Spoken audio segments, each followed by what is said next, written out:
Hey everyone, and welcome to another episode of Time Extend. My name is Adam Ismail, as always, and today I'm joined. Well, who am I joined by? Well, first of all, you have your regular co-host Brendan Norrison, but we also have another member here today who could probably be considered a co-host at this point. But it's good to have you again, Jason. Yup, it's always a pleasure to see you too. Yeah, you have your secondary co-host, Jason. Hi. Yeah, and we had to have Jason on for this topic in particular because this is something that you've been sort of I don't want to say needling us to talk about, but you're just like, when are you gonna do the all important, jet ski water racing episode? And we finally just slowly sliding the envelope under the time extend door. That's just me. Yeah, that's what you have to do. It, guys. And there are two games that we have not discussed, and one, of course, is your I think your favorite of the two, Jet Moto. And you really can't talk about Jet Moto without also talking about Wave Race, because it was like the yin to the PlayStation's yang, kind of, on the N64. So, after not really having any water sports like jet ski racing games, you got two of them back to back in quick succession, because that's just how the 90s was, Yep. You had two bangers, and then you had Hydro Thunder. But this Yeah, is exactly. what we're talking about. We're talking about water skis. We're talking about jet skis today. Absolutely. So, and it was in line with the whole 90s extreme sports vibe that we got games like this. We, of course, also always got our skateboarding games, and that's another genre that's kind of fell off the face of the planet, even though... Or the weird subgenre of, like, skateboard racing games, like Too Extreme. Like Too Extreme. Skitchin'. Too Extreme, which I've never played. Skitchin', which I've heard about, but I've never even seen the box for that. The name just Skitchin' is such a... conveys such a vibe. It really does. But yeah, that, like, whole weird, like, subgenre of, like, extreme sports games, that definitely went on for a while. But I feel like these two were two that, like, kind of cemented it in there. These were some of the best, and one of the funny things is that growing up playing both of them around the time they came out, and I didn't actually own either of them. My family didn't own these games, but we were frequently renting certain titles, and I feel like Jet Moto was one of them. And like, as a kid, Jet Moto seems cooler, like, off the bat, because it's like futuristic, and you're not just on water, you're on all these different surfaces. But I think when you dig down, they're two, on the surface they might have seemed like kind of similar games because they're both kind of jet skis, but then once you actually play them, it's clear that they could not be more different. Jet Moto, obviously futuristic, they're hovercrafts, they're not really jet skis, and you're really only spending, like, at best, like, half a lap on water. On some tracks you're, like, never on water. And exactly. Wave Race is, like, as realistic a jet ski simulation as you're going to get in 1996. So if we're talking about 64, yeah. 64 was just like, let's make a really solid jet ski game. Pretty much. Yeah, and I guess to kick things off and start talking about these games in detail. So the way that I was thinking it made sense to structure this discussion was just start with the one that came first.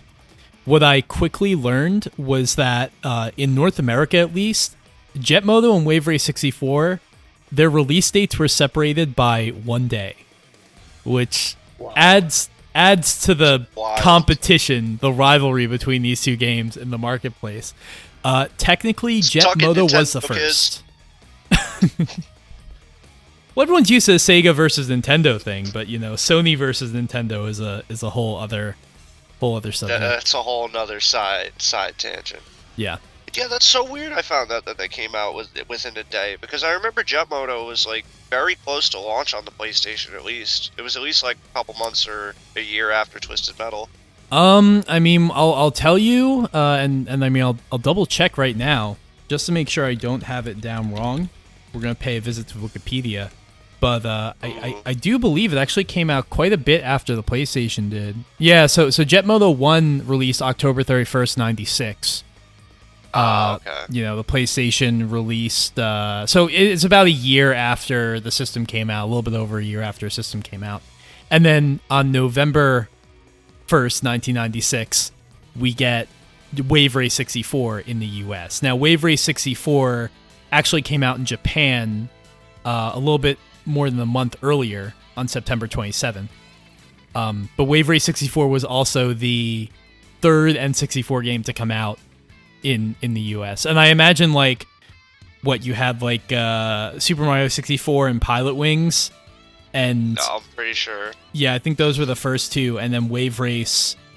Super Mario 64, I think that's a Breath of the Wild situation. I think people can see themselves playing that game for a long time without really needing something else. But then out of anything that you could have had for a third game on that system, you get a jet ski game. Sure. I mean, why not? Worked for the Game Boy. Game Boy had Wave Race. Yeah.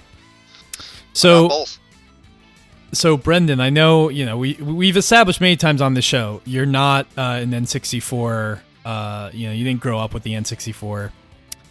Not faithful to that system necessarily, but I know you had a PlayStation. So did you play any Jet Moto? So I haven't actually played much Jet Moto either. The thing is, though, it's one of those games where it was always on the kind of the video rental stores shelves. Like, I was always kind of about to get it, and then I'd probably pick up like Ridge Racer Type 4 or something again, and I never quite got around to it. But it's one of those ones as well where I've seen quite a bit of it just because it often pops up in racing game discussions for the PlayStation 1, and more for me in this conversation, I suppose, it will be understanding what makes it so good, because I can clearly see from the gameplay and stuff that it looks like an interesting game, but I'm not sure what it was. It never just made me kind of take that plunge, and it's probably just something as daft as when I was younger. I used to love racing games with cars in them, but like anything else, even motorbikes and stuff, I wasn't really as keen on, so that's probably why I never did get around to Jet Moto. And then in the case of Wave Race, I did actually have the Virtual Console version on the Wii. I picked that up for like the most stupid reason ever, where it was like I was reading a magazine and seeing that they had changed the billboards to advertise the Nintendo DS, and I just thought that's some weird like fucking time bending shit that there's like Nintendo DS billboards and a Nintendo 64 game. So I have got very limited experience with Wave Race, but with Jet Moto I've still not actually played it, but I'll be looking forward to hear what you guys say. Yeah. Now, I feel that. I grew up playing some Jet Moto 1 and 2. The two games are so similar, and we'll go into that later, but they're so similar that it's kind of hard to separate them. Differentiate. For the same reason that like Wipeout 2097 and the first Wipeout is just like 2097 made a lot of quality of life fixes that made that game unquestionably better than the first one, but it still looks a lot like the first one. It still has like a very similar vibe, very similar crafts, and the tracks are different, but it's pretty much it just feels like a patch on the first game. That's kind of the same thing with Jet Moto 2, but you get more content. Definitely. Yeah. And Jet Moto 3, it's like its own like side thing. We're not gonna, as far as I'm concerned, Jet Moto 3 never happened.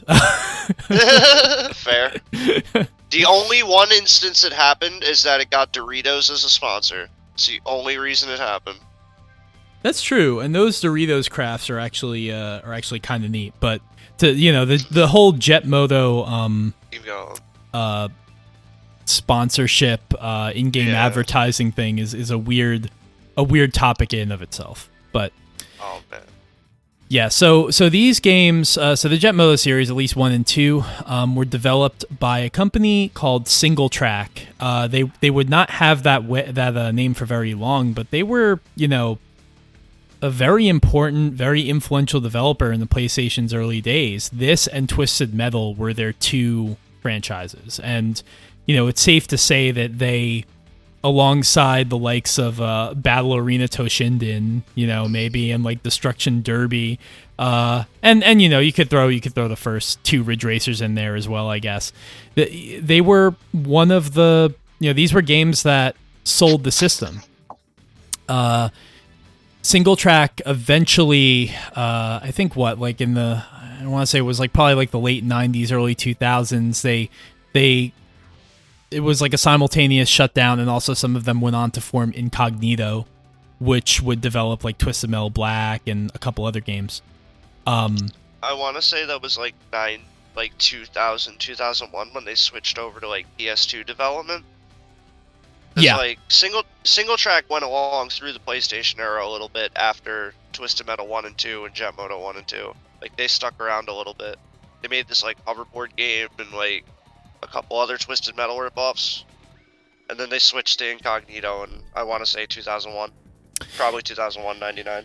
Yeah, so it was a combination of things. Basically, they, you're right in saying that. They shut down, Single Track shut down in 2000, but they were acquired, in the sense they were acquired by GT Interactive, which then became an Infogrames studio. And at the same time, some of them speared off and formed Incognito. The other game we're not talking about that was also part of their lineage in the early PlayStation days was Warhawk, which is a game that I've never played, but I've seen the box art for Warhawk like 8 billion times. Neither have I. Yeah. I've seen trailers and I've seen gameplay, and I've just never seen that game like played. Yeah. It's there. It's no Jet Moto, but it's there. Yeah, I mean, Twisted Metal was definitely their core thing that everybody was playing. But what was that, Brendan? I was going to say, I've actually played Warhawk, so of all the games that's been brought up today, I actually did play quite a bit of Warhawk on the PlayStation 3, and the multiplayer especially was good fun. That's all I can really recall. I think it was during that time period where you were trying to kind of play anything that would justify the purchase. But I remember it being pretty kind of packed online as well, so it was pretty cool. I didn't know that it was in any way related to Jet Moto, so I'm already learning something here. Yeah, well, they made both Warhawks. They made the original one on the PlayStation, and they made the PS3 one as Incognito. So, but I didn't even realize Incognito isn't around anymore, and they haven't been around for some time. So, yeah.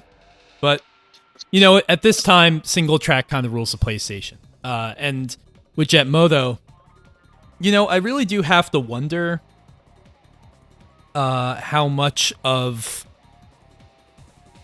I mean, they would have been aware of what was going on with Wave Race, obviously, but I do kind of wonder how much they were trying to come out with a game that would have been the PlayStation's version of Wave Race, like how much they were like really purposefully trying to come up with a competitor, because the story goes that like when they were originally starting work on Jet Moto, they wanted to make some kind of futuristic bike racing game, but what they determined, which was a pretty clever thing, is that they would be able to save a lot of system resources if they didn't have wheel surrender.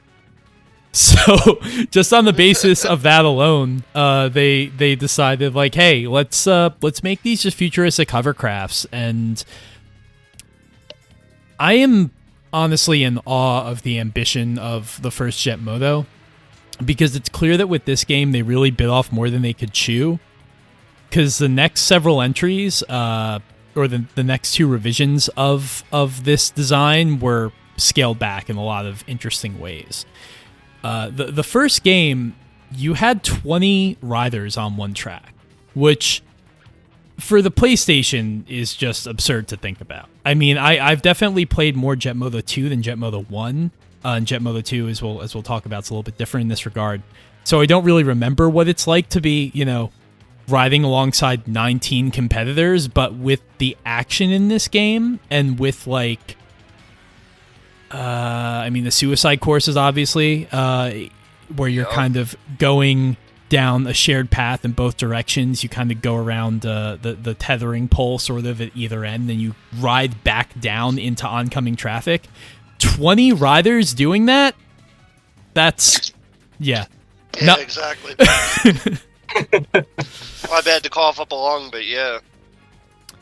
It's crazy. Like, Jet Moto 1's a wild experience when you think about it, going from, like, any normal jet ski or, like, dirt bike game to, like, this like 20 hover bikes at once. You have a little side grapple that pulls you around corners. Like you're jumping and skitching around everywhere. Like it's a great ski experience. It really is. Yeah. What differentiates it from other games that would have kind of been in this genre is that, as we said, they're hovercrafts. You're not only riding on water. So, for example, the first track, you're on kind of like a beach. You actually start on a road, and then you just like jettison out the side of a building, and now you're in the ocean. There's like parts of like broken down highway and stuff, and obviously like sandbars and dunes in the ocean that you can or in the water that you can kind of launch yourself off of. But you start on asphalt, you end up on water, sometimes you're on sand, and that's basically like the crux of Jet Moto, is that this is not just jet skiing, it's you're on every kind of surface type. In addition to that, you do have to worry about, or one of the core game design elements, as you were saying, Jason, is that grapple. So you'll see these poles at particularly tight corners on these tracks, and if you press, I think it's a circle button, you will form like an electrical tether with that pole to help you get around the corner at a faster speed than you would be able to if you were just cornering normally. As a kid, I didn't understand this at all. So I would just like press a button, and then you'd see the electrical energy or whatever, and I'd just be like, that looks cool. I didn't know what it was for. You'd see like the cool thing, and it makes like the cool bomb noise, and then you call it a day. Yeah. That's how it goes. It's a lot of mechanisms for a game like this, you know? Is. You also couldn't use you had a limit on how much tether you could use, right? There's a bar in the speedometer, so you couldn't expend all of it, or else you would be in bad shape for the next corner. It does recharge, but you did have to kind of be strategic about it. Also your boosts too, because you only had 4 boosts, and you had to limit them per lap. Right. So yeah, every lap you would get. I'm sorry to cut you off, Adam. That's my bad. I heard you talking. No, I was just gonna say, like, on the surface, it's a lot more simple than it ends up being. Yeah, like it is pretty simple, but it's also pretty technical at the same time. How I figured it out in that how you have 4 boosts per lap, it recharges them every lap. So the key to it is like finding areas in the course where you boost off of them, like setting up certain jumps. And there's that little bit of technicality that plays into it. Also among like avoiding 30 riders and jumping over broken highways. Yeah, there's a lot of sort of apocalyptic, sort of, I guess maybe even Motorstorm Apocalypse vibes to the track design in this game, because it's, you know, there's one that's like in San Francisco after like an earthquake. At least that's a Jet Moto 2 course, I think, actually. No, that's one, yeah, but there's a couple. Yeah. There's like a busted up ski resort in the middle of the snow, like the landslide, like there's a landslide and snow everywhere. There's the swamps, there's a couple different types of courses. The thing about Jet Moto I liked is just the different environments. How they have like, here's this environment, here's like 3 to 4 courses based on this environment. That was always cool. They are all very different for sure. The suicide tracks though, those are the ones that, like, when I think of Jet Moto, those come to mind. Suicide Swamp is, you know, the one I remember playing a lot, because I feel like that was maybe in a demo as well that I had back in the day, like a PlayStation Underground demo or something. I wouldn't be surprised. Yeah. There was also Jet Moto 2, there was The Shaft, which I think is one of the most evil course designs ever. Agreed. You end up in a lot of cases with these games, it's enough to worry about going back in the air direction when riders are flying at you, and if you get hit, that, you know, you respawn, and that can be very time consuming. Sometimes it will place you in the absolute worst spot. It does this a lot in The Shaft, where if you fall off your bike and you respawn, it will put you right before a jump, which you will not have enough speed to clear. So that is like the worst. It like, and that's what I'm saying, when like this game was so ambitious, you combined just like the variation in the track designs, these like the suicide courses, the cliffs that you could just fall off of, 20 riders on one track, and like the tethering, the boost, the speed of it. Like Jet Moto to me is a game that is so hard to be good at, and like if I put maybe like 30 to 40 minutes into it, I can kind of remember the skills and get a handle on things.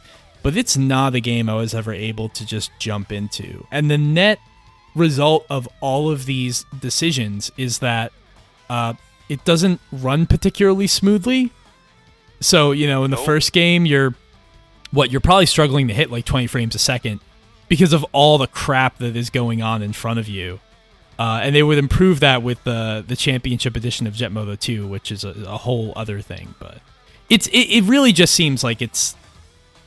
If they curbed certain things, if they kind of, you know, maybe like, hey, let's do 8 riders or something like that. Like they could have found like a happy medium if they tuned some of these elements and made the games really hard. But instead they just like throw it all at you. And just go for it all at once. That seems to be like Jet Moto plan. Because Jet Moto went like, besides the first game, like they went all in with the sequels. There was going to be a sequel on PS2. There was going to be a sequel on. There was going to be 2 sequels on the PlayStation after 3. Like I feel like the story with that series is just we're going to go balls deep, make everything. But it is a lot to get a handle on your first time playing. It really is. Jet Moto is like a game you sit there and you get good at after a while, after like years even. Yeah. Yeah, and I mean, from here, like, I guess I don't want to spend a ton of time on it just because we haven't all played it. Brendan, you haven't had much experience with Jet Moto, but Jason, I know like you're a big fan of the franchise and these, you know, at least the first 2 games. So like, what is it about Jet Moto that you miss? Or it's just. It's a lot of things. Like, I don't know, it's the art style for one. Like, Jet Moto just has a kick-ass art style. Like, everything's drawn by this 90s comic book artist, and there's all these crazy, wacky characters. Like, what's his name? The guy with the Mega Man helmet, Technician. Like, there's this... oh, I'm connected to a computer, but I train on Jet Moto 24/7. And there's, like, another guy who's, like... always fixing bikes, and like everybody has their own little story to it. It's just like interesting how it all comes together. The music's another strong point for me. It shares a lot of music with Twisted Metal 1 and 2. Like it has that same kind of hard rock style. Does it? I mean, it shares actual songs, right? Yeah, it does. Yeah, like full-on songs, couple. which is just funny in and of itself.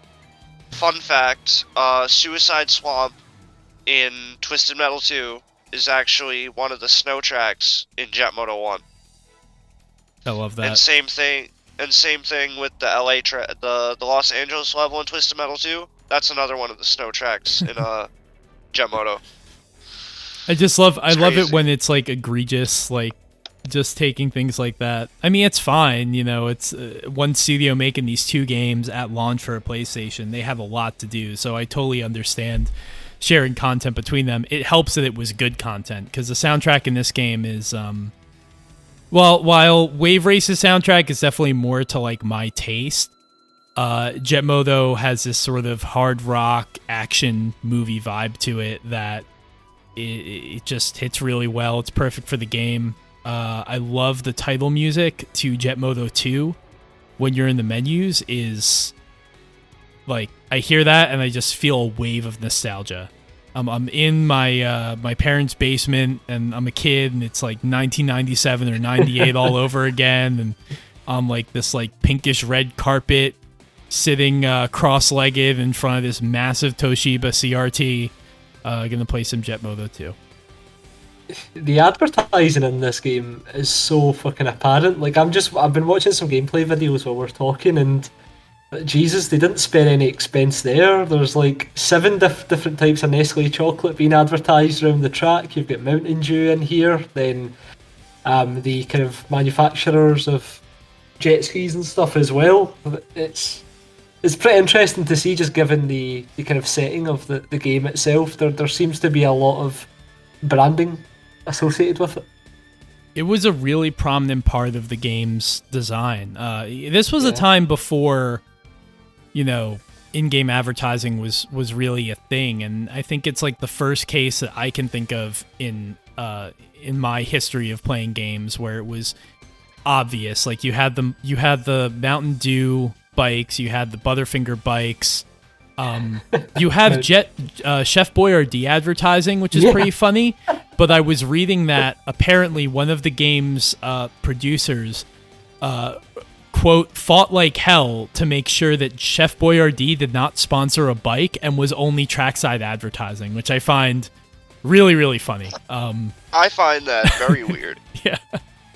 I get it. It's one of those like kind of funny brands that if you're trying to cultivate, I mean the reason why it works for Jet Moto is because in the 90s, like Mountain Dew was seen as edgy, right? Butterfinger maybe less so, but Butterfinger at least had like the Simpsons sponsorship going on. They had the Simpsons ad campaign, so they were kind of like they were like sort of the Gen X edgy, and it makes sense. And I don't know. I mean, as a kid, you always you see those brands and you want to ride those bikes. I mean, I remember I always went towards the Mountain Dew one, the big dude who rode the Mountain Dew bike. That was like my thing. So it looks like the EU version of the game still had these ads, despite the fact you can't get a Butterfinger over here. And I don't know if Mountain Dew was actually available in the UK when this game came out. I don't think it was. So it's pretty interesting. Gave me the amazing idea to check the PAL versions of the game, because I actually have PAL versions. Yeah. I'm just watching a gameplay video now, and it's all still here. The advertising, baby roofs, everything that you would not even be able to go and buy in the shop if you wanted to. Well, it's funny. It's a fact I like to bring up, but Jet Moto in Europe wasn't Jet Moto. It was just called Jet Rider. Jet Rider. They just straight up changed the name. Yeah, there was some licensing thing that I think prevented them from using Jet Moto over there. Yeah. But I was just curious to check the manual and see if it even has the license for like Mountain Dew or any of that. It I didn't even you think a of jet that. ski trip. You could win a jet ski holiday package, according to Jet Moto. That is really funny. I mean, Nestle is like a global brand, so I'm kind of surprised that they didn't have like, for PAL regions, you have maybe a Cadbury bike instead of a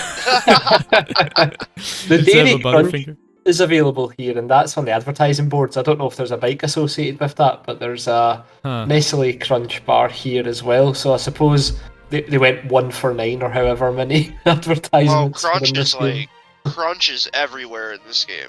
Like yeah, Nestle Crunch, almost every billboard on the side of a track. It's crazy. I never thought about much when I was a kid, or up until now, but when I was young, like Nestle Crunch was my favorite candy. It was like my favorite chocolate bar. And this game probably had something to do with that, now that I think about it. I feel that. Nestle Crunch or a Bunch of Crunch. Bunch of Crunch was always my go-to. Get the little box. Yeah. So, yeah, I mean, it's just... It's a very weird game, but there's nothing else like it, and I think that really works to Jet Moto's advantage. I mean, still to this day, if you want this sort of utterly bizarre, crazy fast, like too fast for its own good experience where you feel like you're never in control, no game's going to give you that in quite this way as Jet Moto. And with Jet Moto 2, they made a couple of critical changes. They reduced the number of riders to 10 to lessen the load on the system in a race. The problem is that another thing that they did to also push the PlayStation a little bit less to maybe improve some performance was that they kind of killed the AI for the competitors. So what they did instead was basically record gameplay and then bake that into what the competitors, what your rivals on track would do. So they kind of always follow the same lines. which isn't that big a deal back in the day. I mean, yeah, it's not great design, but like when you consider this was like, you know, the mid 90s 32-bit system, it makes sense. The problem is that the skill of the recording of the footage that they captured is like very, very good. Like I guess they say that they had a game tester who was also a sponsored snowboarder running each track multiple times. And then the AI would kind of default to that line, and it was just so fast that it makes the game a lot more difficult than it really should be. Now, see, you're finding JetMoto information that I didn't know, because I've never heard of that they used a snowboarder to check out the tracks or check out the AI. That's pretty cool. Yeah, so this is actually from it's archived on it's like an Internet Archive blog. It's from 2007. One of the developers just like kind of goes deep into all of these aspects of the game design. How they had AI in the first game that they got rid of in the second game and just replaced with these like expert level runs. The physics being completely different for the player's bike versus the competitor's bike. So oftentimes like there were situations where you'd get knocked off your bike, but like the other riders wouldn't. All of these things making the game feel, making the game harder and feel a little bit less fair, but, arcade racing game in 1997, what do you expect? Yeah, really. What are you going to do for an old PlayStation game that, came out at launch? The original plan, apparently, was that when you'd be knocked off your bike, you didn't get to respawn. I can't imagine playing Wave Race or playing Jet Moto that way. I think it would just make the game impossible. Considering how many times you get knocked off your bike, no, yeah. It would be like Road Rash. You'd have to restart, go back to the menu every time you'd lose a race. Yeah. Not make for a fun time. I always thought it was weird how Jet Moto had rally scoring as an option. The cool thing I always found about Jet Moto was the custom circuit option. And you can make your own layout of courses and just run your own specific championship. Right. So you're not making your own tracks. You're you're organizing them in order. But it also has rally scoring. Besides normal position based, it has time based. And I thought that was kind of cool. That's something you don't see too often in an older game like that. Yeah. To have it scored by time. Yeah, it's neat. There was also a PC version of this game, which I wasn't aware of until last year. They ported it to PC. Yup. The PC port's not bad. I like it. I've played it before. They ported over Jet Moto and Twisted Metal 2 around the same time. Yeah. A year I guess later. Just for that. Yeah, a year or two. I guess just for that effect of we could have PlayStation games on computers now. I really don't know. I mean, Sega used to do that too, obviously. There were a bunch of games on the Saturn, like Daytona USA, CCE, and Sega Rally that got ported to PC. And those PC versions actually run pretty fine. Panzer Dragoon even, and I think it supported that NVIDIA graphics card, the NV1, that was basically like a Saturn, but for your PC, which is a whole weird lazy game review thing that I've been trying to unpack. I love that you've been hardware. More and more sold on LGR. I love it. They're the best. That guy is awesome. Yeah. I watched a while back his video on the big Need for Speed box set he got from China, and it's all pirated versions of Need for Speed 1 up to Carbon. It was an interesting lot.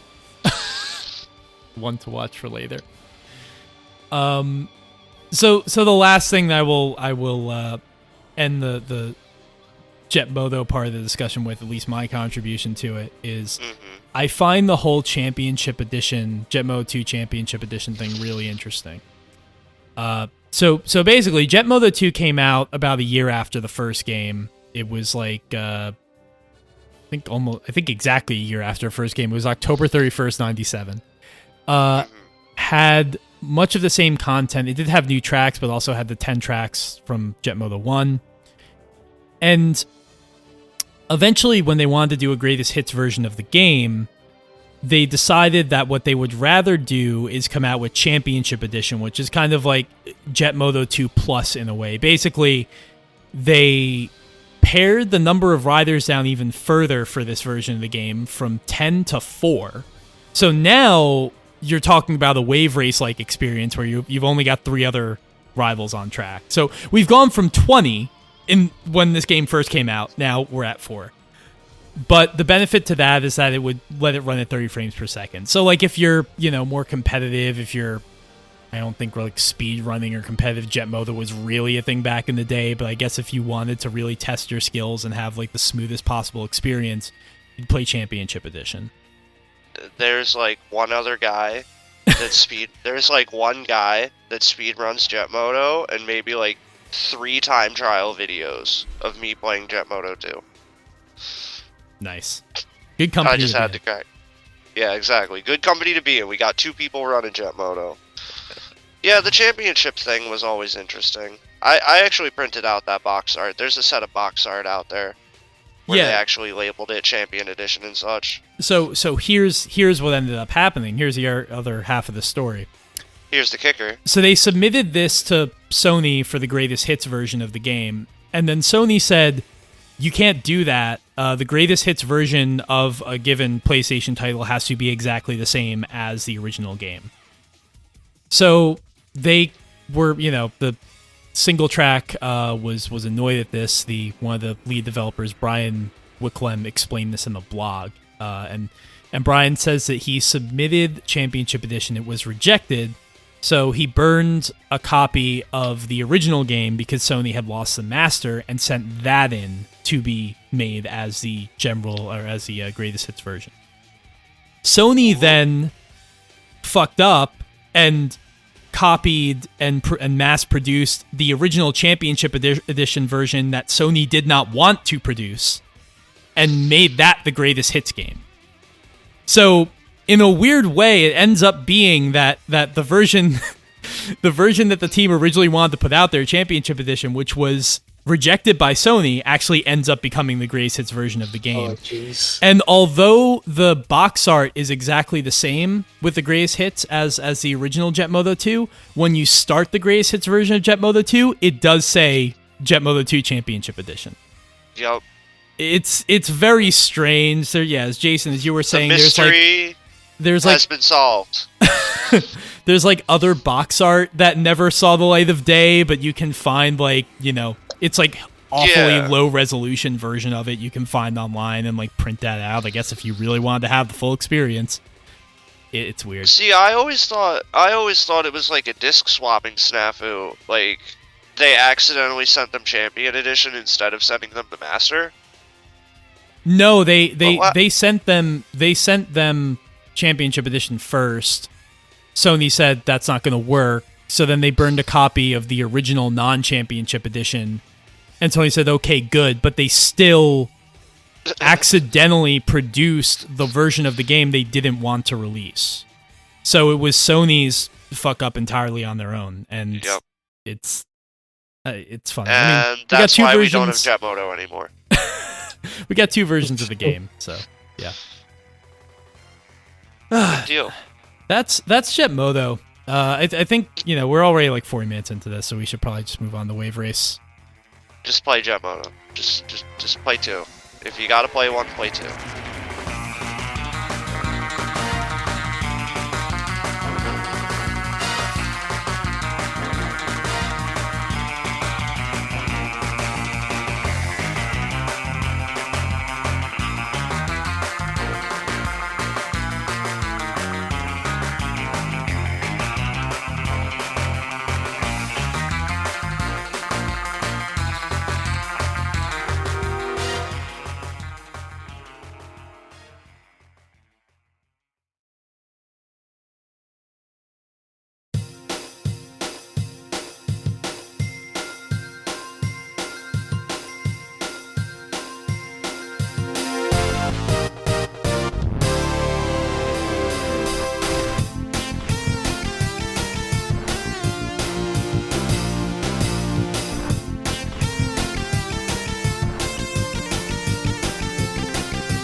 Wave Race 64 comes out a day later in North America.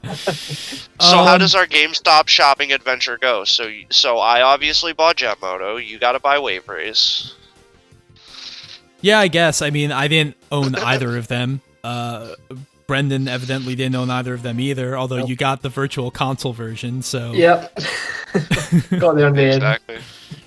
Were you, like, always like, hey, I wanted to check this game out and just never got around to it, or? I think in that era with the Wii, like, it was just really cool to be able to download games full stop. So it was always a case of buying Wii points and just buying stuff, and then the Nintendo 64 stuff was always ludicrously expensive because, Nintendo. So when it came to trying to pick something up, I knew that I didn't like Mario Kart 64 at all because I'd played that quite a bit. And then there was Wave Race and Zelda, and I'm not a huge Zelda fan either. And I was like, you know what? I'll try Wave Race. That's really how I ended up with it. You're going to make enemies saying that, that you don't like Mario Kart 64. I know. I that's a topic for another day, man. But honestly, hold my hands up. I don't know why people pretend that's a good game. Well, I'll tell you what a good game is.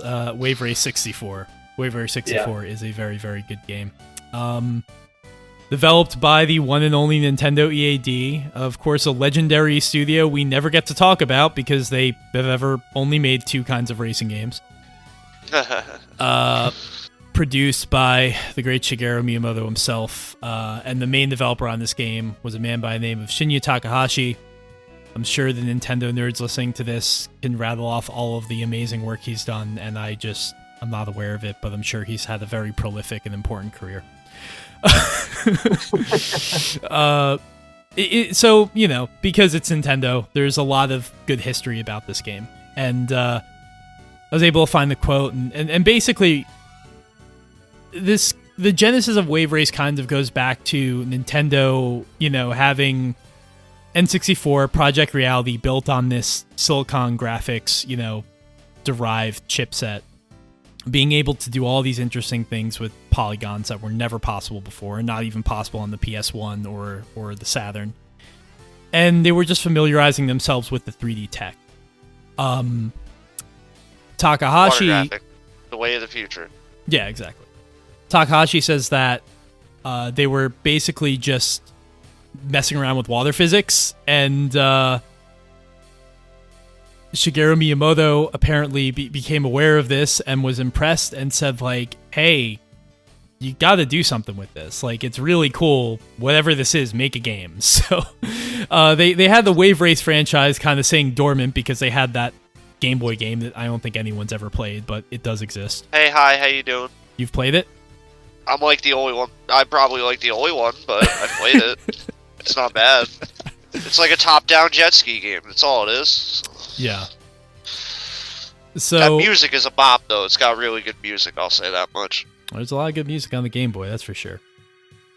And then from there, like, Shinya Takahashi's team was responsible for making something with water physics, and there is where you get Wave Race. If you look at the early demos and betas of this game, it was going to be something way different. And this to me is one of the coolest examples of, like, secret hidden game development things that, like, back in the day I wasn't aware of, but, like, now that I've done the research and I'm older and I see it, it's just really interesting.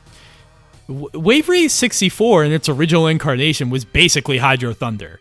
You have speedboats that transform, and they would have to transform to get through certain aspects of the track. There's a couple clips on YouTube you can see from, like, their Show Shinkai exhibition, where they're showing a demo of this game, and you see one of the crafts, like, kind of contract to get through, like, a tight space. There were, like, sections that where you're going through tubes, almost like F-Zero. It was going to be something completely different. And then ultimately, Miyamoto felt that they needed to create a game that was a little bit more grounded in reality, for the simple reason that there were a lot of futuristic racing games at the time, which makes complete sense. I guess what they wouldn't have expected is that Sony would be working on a jet ski game of their own at the exact same time. So, like literally one day before.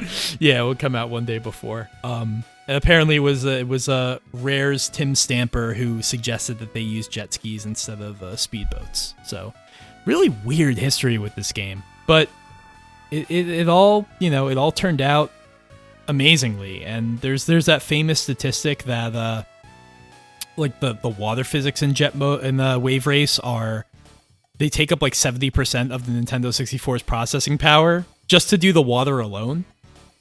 Wow. Yeah. It really is a technical tour de force. I highly recommend everyone listening to this goes and checks out John from Digital Foundry, who was of course on a couple episodes ago. He did a series of videos, I don't think it was super recent, but for DF Retro, where it was just kind of going through the history of water physics in games. And one of the ones he, of course, touches on is Wave Race. And he's able to kind of turn off certain like polygonal meshes and things like that, so you can actually see how the game renders water. And what's really interesting is that like the waves, the movement, the ripples, everything is really only like I don't know, like a 50 by 50 foot kind of square in like that your rider is in, that your jet ski is in, and the entire world outside that zone actually is not rendering like any water information or physics. So the game is able to create this illusion where it looks like there are like waves in the distance that aren't actually there, and that's pretty cool. It's dope. Yeah. Oh yeah. Wave Race 64, like I've always had fun with, but I've never knew like the graph stuff behind it. Like that's pretty awesome. Going through the graph fidelity like that. Yeah, There's a lot of tech in there for a launch Nintendo 64 game. Yeah, because it seems like it's beyond the system's capabilities, and it is really pretty. And the way that they can do courses in that game, like Drake Lake, that are totally calm, where you just see the reflection of the water. And they can do like Marine Fortress that is like, you know, crashing waves, like the sea is angry that day, you know, those that kind of vibe. It can do it both, and the physics. Brendan, I think I said this to you on a previous episode, but like the Sega Rally of water physics is Wave Race 64. Yeah, I remember you saying that. It just feels so good to this day. And man, like I never played the sequel really at all, but and I really should I should do something about that one of these days, but damn, this game just handles so well. This is where on my side of the Wave Race like spectrum. You should definitely play the sequel. I've had a lot of fun with that game. What is it? Blue Storm, I think it's called? Blue Storm. But I've had that one from like the GameCube back in the day to like now. I've always been playing that game. That's kind of how I feel about this Wave Race as opposed to 64. GameCube one was dope. But 64 is amazing. 64 definitely is a really good jet ski 64 game. Well, I mean, I'm right there with you. If you're talking about like 1080, for example, everyone always talks about how much better 1080 was than Avalanche, but I actually had a lot more fun with Avalanche than I had with the first game. So, yeah. Definitely recommend Blue Storm. Not 64 is good though. 64's got a lot of stuff. It has that replay value in it and how it plays. It just makes you want to keep coming back. It is incredibly annoying though in certain ways. So like my beef forever with Wave Race 64 is that the way the championships are designed is honestly evil. You have to qualify above a certain position to progress to the next round of the championship, but there is also championship scoring. So you could be in a situation where it's like, I have the lead, I don't need to finish higher than third to win the championship, but the game says I have to finish first. And then you couple in also like there's like a timer in these races where like you might fail the finish or something like that, or like the whole buoy system where you know you have to you have to go the left buoys and the red right and buoys to yellow build buoys. power. Yeah. And it makes the game very difficult, and it's just very annoying when it's like, I have the lead in the championship. You're making me finish first, and I'm not going to be able to do that. I'm just like, the AI gets really tough in this game, and you end up losing even though you're leading the series. Like, you have to, you have to retire from the championship even though you're leading the series because you finished third instead of second. It's just, it's so dumb. It's like, this game, I remember I really got into it actually on the virtual console as well. That was when I really sort of revisited it and did so and really tried to be good at the game. And there were so many times I just wanted to throw that stupid classic controller at the screen because this game can be so frustratingly difficult sometimes. Definitely can. The thing about Wave Race as well, like, it's actually available on the Wii U's virtual console too, so it's like, it's only one generation back from the Switch in terms of availability of the game. It would be cool if we could get a port on the Switch, but the virtual console stuff just seems to not be on Nintendo's radar anymore. I mean, the problem is it is on their radar very much if you look at the SNES and the NES Online stuff. Yeah, true. But they have no interest in doing that for the N64. So yeah, until that happens, which I have to imagine they'll do it one day. They're just not really interested in doing it right now. Yeah, I can't imagine they wouldn't put 64 on the Switch for like forever. Look, that console's already 4 years old at this point, so it's possible that. I mean, it's Nintendo. The decisions they make at times, it's very hard to predict. So who knows? They locked, Super Mario 64 back into the Nintendo vault. So we know they can do it. It's just a matter of whether or not they want to. Wave Race Collection. There is a solid Nintendo. Yep. The other thing about Wave Race that I have to shout out is the soundtrack. This game is such a good soundtrack. 64 definitely. 64's got an amazing soundtrack. Composed by Kazumi Totaka, who composed a lot of Nintendo games.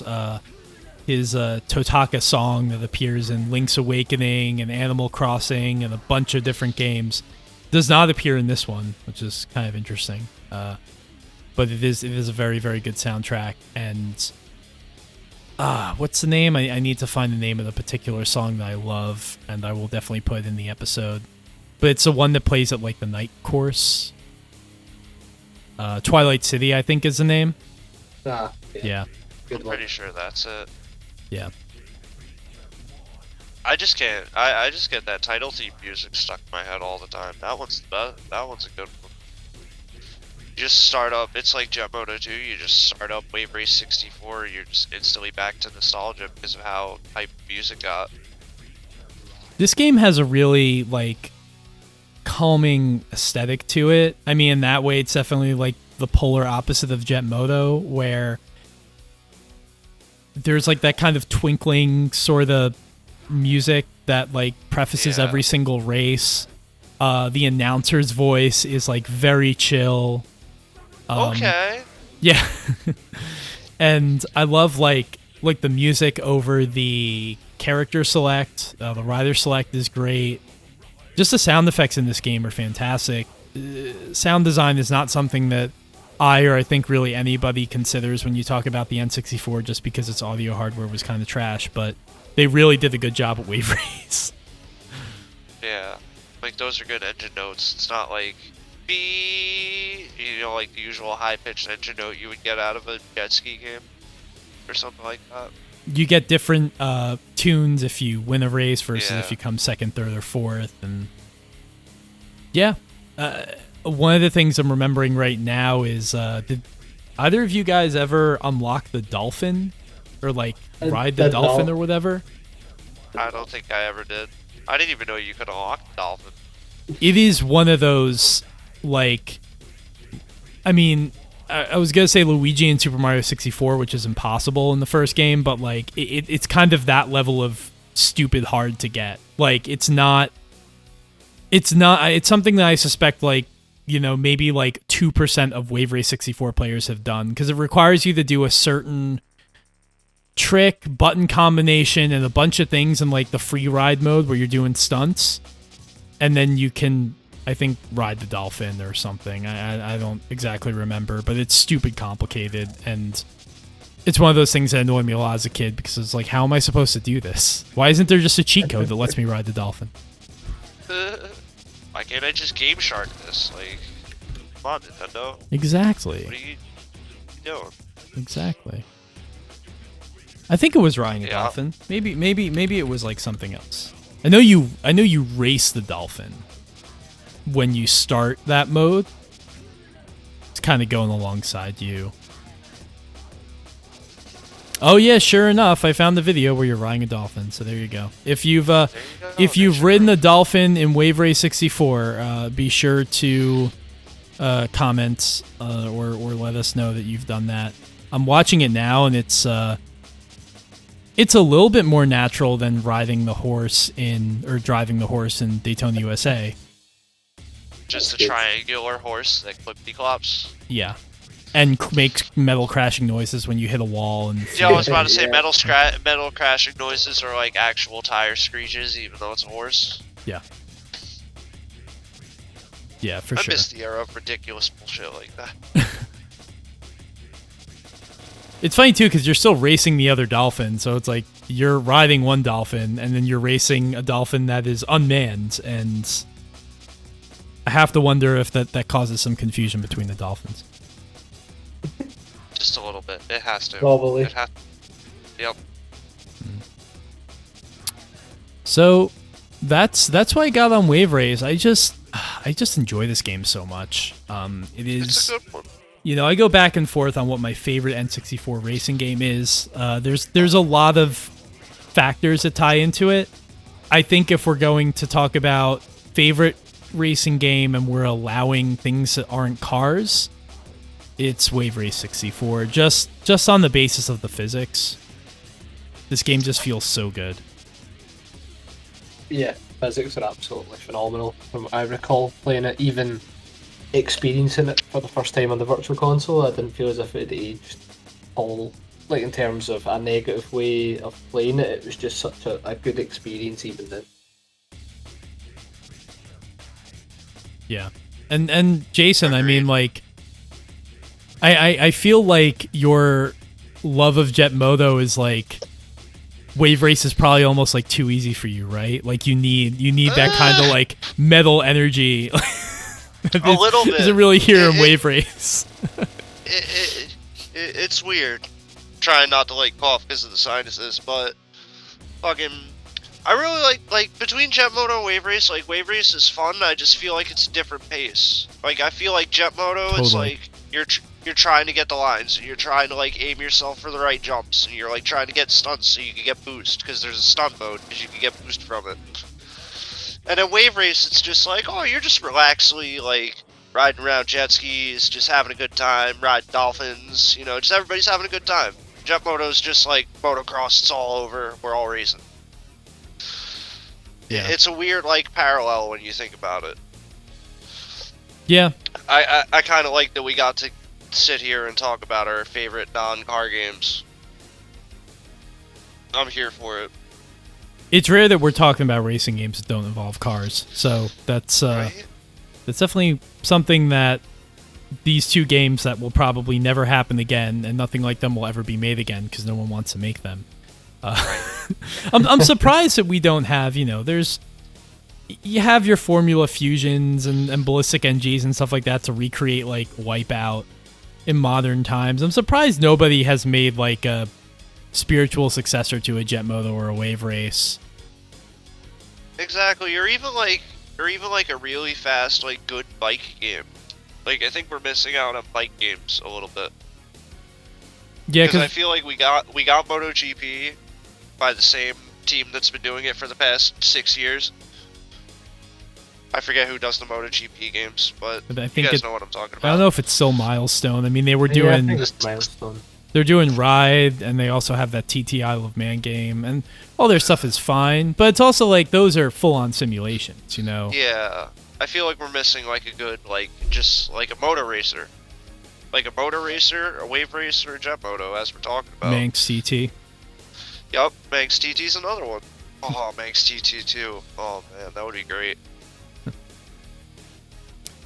Yeah. So this is it's been pretty efficient, pretty compact episode. Any closing thoughts? Mini? Time extend mini? I mean, not really. It's only like 10 minutes shorter than normal time extend. Any It's only closing 2 thoughts? Well, play both games. Jet Moto's good, so is Wave Race. If anything, I say listen to the soundtrack of Jet Moto before you get into the game first. I feel like half of the sell on Jet Moto is like that quality soundtrack. Same with Wave Race. Like both could be listened to outside of the game and still be good. Wave Race is a soundtrack that I'll put on to, just if I'm working or something like that, and you pick me up in the middle of the day, I need something like bright and cheery. It'll be Wave Race. Yeah, strong choice. All right. Well, listen. Thank you, Jayson, for being on. For talking about the games with us. Good time. Thank you guys for having me. Appreciate it. Pleasure. Of course. Yep. And yeah, play those games. That's really all I have to say. Just play those games. Exactly. Yeah. I need to play Jet Moto, of course, myself. So that's directed at me. I've written it down. Brendan, you be the first. Just don't play Jet Moto 3. I'll set the trend. I've literally. I have PAL copies. I got you. Or Jet Rider, I should say. Yeah. That was one of like the craziest collecting things I've ever done. I think was just get like every Jet Moto in every region. I'm pretty sure I have them all. The only thing I'm missing is the PC port. I have everything else. Assuming there's a way you could even play that. Yeah, exactly. Assuming you could even play the PC I don't know port if you on have hardware. I don't know if you have like a vintage PC that would be suitable for that, but yeah, go watch lazy game reviews and try and find out how you can build a PC that's optimized to play Jet Moto. Exactly. Just optimize it for Jet Moto and Twisted Metal 2, and that's it. That's better than a like actual gaming PC today. You know, all my PC ever needs to do is play Scud Race and Jet Moto, and I'm good. You're right. All right. Well, thank you everybody for listening, and you'll hear from us again soon. Thanks for listening, guys.